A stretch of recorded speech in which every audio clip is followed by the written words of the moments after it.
டவுனில் போய் சாமான் வாங்குற காலம் போய் அப்புறம் வந்து தேவைப்பட்டால் நமக்கு வேணுங்கிற சாமான் வாங்கணுங்கிற காலம் போய் இப்போ வந்து ரொம்ப ரொம்ப தேவை அப்படிங்கிறப்பல நம்ம வந்து டவுனுக்கு போகிறாப்புல ஆயிடுச்சு. நான் கிட்டத்தட்ட 10 மாதம் கழித்து இந்த தேர்முட்டி கடையில் வந்து கட்டப்பையோடு நிற்கிறப்ப இருக்கிற சந்தோஷம் நிஜமாகவே இருந்தது கிடையாதுங்க. நான் எப்பயுமே இந்த கன்னடியார் கடையில் வந்து என் பொண்ணு டெலிவரி எப்போ கொஞ்சம் நிறைய சாமான் வாங்கிட்டு போயிருந்தேன், கொஞ்சம் யூஸாக இருந்தது. இப்போ வந்து நான் வந்து கொஞ்சம் பலசரக்கு எனக்கு வேணுங்கிற எல்லா ஐட்டமும் நிதானமாக வாங்கினேன். மக்கள் வந்து பலசரக்கு கடை, நாட்டு மருந்து கடை பக்கத்தில் வந்து கட்டப்பையோடு நின்று சாமான் வாங்குறத பார்க்குறப்ப ஆச்சரியமாக, அதிசயமாக, சந்தோஷமாக இருந்தது. நிஜமாகவே நான் பார்த்து தேடி நிறைய சாமான் வாங்கினேன். அந்த வீடியோ எண்டில் காமிக்கிறேன். சாமான் நான் வாங்கிட்டு சும்மா இருப்போமா, டக்குன்னு நமக்கு வந்து நான் யூடியூப்பில் ஒரு ரிவ்யூ பார்த்துட்டு ஒரு ஹோட்டலுக்கு போனேன். முருகன் இட்லி கடை தான். நாங்கள் 6:30 போனதுனால ஒரு 7 மணி வரைக்கும் வெயிட் பண்ண சொன்னாங்க. நிஜமாகவே வந்து பஃபேன்னா சூப்பர் பஃபேங்க.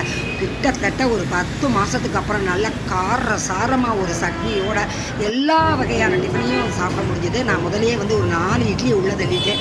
அதனால் என்னால் வந்து நிறைய சாப்பிட முடியல. தோசை தான் தினசாக போட்டு கொடுத்தாங்க. ஐயோ சாப்பிட வயிற்றில் இடம் இல்லையே சொல்லிட்டு ரொம்ப வருத்தமாக தான் இருந்தது. சரி மதுரை தானே, நம்ம எப்போனாலும் வந்து சாப்பிட்டுக்கலாங்கிற ஒரு சந்தோஷம் வேறு. அப்புறம் வந்து நிறைய டிஷ்ஷஸ் இருந்தது. ரொம்ப நீட் அண்ட் ஹைஜீனிக்காக இது பண்ணாங்க. 200 + 20 ருபீஸ் ஜிஎஸ்டி. அது முடிச்சுட்டு ஒரு ஜிகர் தண்டா. மேலேருந்து ரூஃப் கார்டன் பார்க்குறப்ப மதுரை ரொம்ப அழகாக இருந்தது. ஏற்கனவே எனக்கு மதுரைனா ரொம்ப பிடிக்கும். அதுலேயும் வந்து இந்த இருட்டில் வந்து இந்த லைட்டிங் வந்து ரொம்ப நிஜமாகவே நல்லா இருந்து நீட் அண்ட் ஹைஜீனிக்காக இருந்தது. கொடுத்த காசுக்கு செம்ம ஒர்த்துங்க. ஆனால் வந்து நீங்கள் மழையும் இல்லை, கிளைமேட்டும் நல்லா இருந்தது.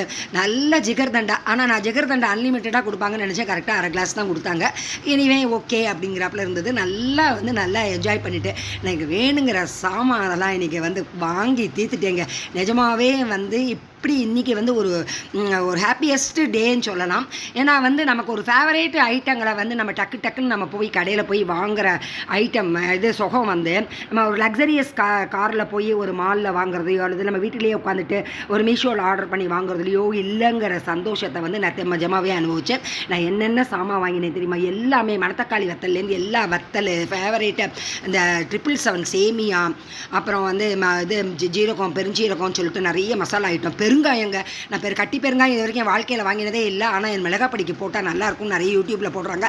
சரி வீட்டில் தானே இருக்கோம், வாங்கி ட்ரை பண்ணுவோம்னு சொல்லிட்டு பெருங்காயம், ஜனதா சர்பத்து, வடகம், மணத்தக்காளி வித்தல், பனங்கள் கண்டு, எனக்கு வேணுங்கிற ஐட்டம் எல்லாமே வாங்கி தீர்த்துட்டேங்க. அதோடு நான் வந்து நலுங்கு மாவுன்னு சொல்லிட்டு ஒரு ஹெர்பல் பவுடர் வாங்கிட்டு போனேன். நான் ஆக்சுவலாக என் பேரனுக்காக ஒரு 3 வருஷத்துக்கு முன்னாடி வாங்கிட்டு போனேன். அவங்க அதை யூஸே பண்ணலை. நான் வீட்டுக்கு கொண்டு வந்து யூஸ் பண்ணி பார்த்தேன். அப்படியே தேய்ச்சி குளிச்சா நைட்டு ஃபுல்லாக உடம்புல அவ்வளோ ஒரு சுகந்த வாசனை வீசும். நிறைய கடையில் இன்னும் பேப்பரில் பில்லு போட்டு கொடுத்துட்டு இருந்தாங்க. நிறைய கடையில் ஜிபே ஒர்க் பண்ணலை. ஆனால் கூட இன்றைக்கி அது நாள் வந்து ரொம்ப ரொம்ப ஹாப்பியாக